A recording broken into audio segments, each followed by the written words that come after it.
Salem witch trials was a very odd event that took place in the little town of Salem, Massachusetts. The town was founded solely by Puritans from England.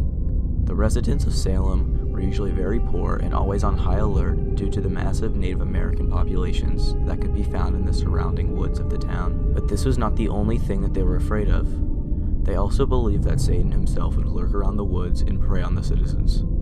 Then, one day, 4 girls by the names of Betty Paris, Abigail Williams, Elizabeth Hubbard, and Ann Putnam became oddly ill. They would violently convulse and would spout long springs of gibberish.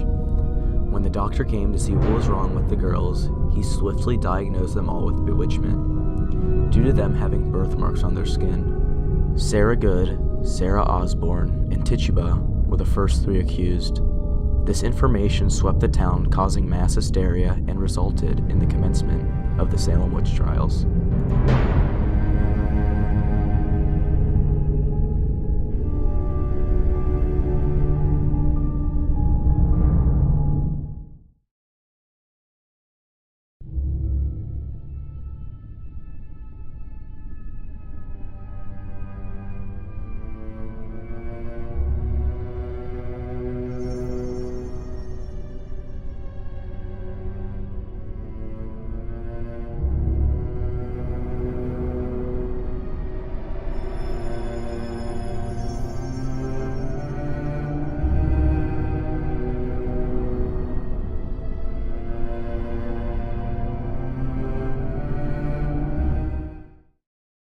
Tituba was a slave belonging to Mr. Paris, who was the minister of Salem.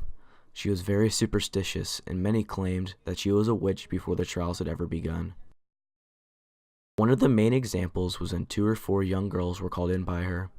She told them all to sit around the table and that she would show them her future husband by cracking open an egg into a glass of water.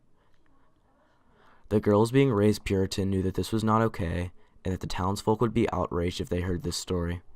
On trial, Tituba thought that confessing would give her a less harsh punishment, but that was not the case. Her confession sent the whole town into a panic that would last the next year and a half. Sarah Good and Sarah Osborne both claimed to be innocent, but they were the lowest social class in the town. Sarah Good was a beggar, and Sarah Osborne was a widower, and always wore black clothing.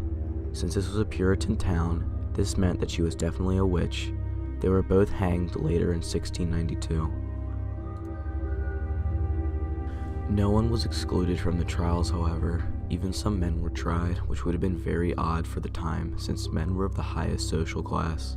One example of this was when a man by the name of Giles Corey was crushed to death. A hole was dug out and they threw him down into the hole. They put a plank on top of him, and every time he said he was innocent, they would put more rocks on him. Eventually, when asked if he was guilty or innocent, he would respond with, "More weight." You've been declared a witch by the High Council. More rocks. Admit you're a witch. More rocks. Oh my. Admit you're a witch. More rocks.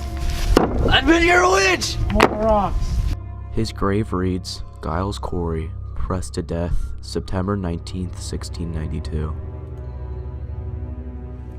Most people have come to the conclusion that witches don't exist and are questioning the actual cause of people being convicted of witchcraft. There is a very natural cause for convulsions and hallucinations like this, and it comes with a fungus called ergot. Ergot grows on rye wheat, and when ingested by humans, causes hallucinations and intense convulsions. Another thing is that ergot thrives in wet and humid environments. The summer of 1692 and 1691 were very wet and humid. And the convulsions started around October or September, which is when the harvest season takes place. So this is most likely the cause of the whole situation. Concluding the trials at the end of 1693, hundreds of people had been tried, and 19 of those were hanged. Another percentage of those tried died either in jail or while being tortured to confess.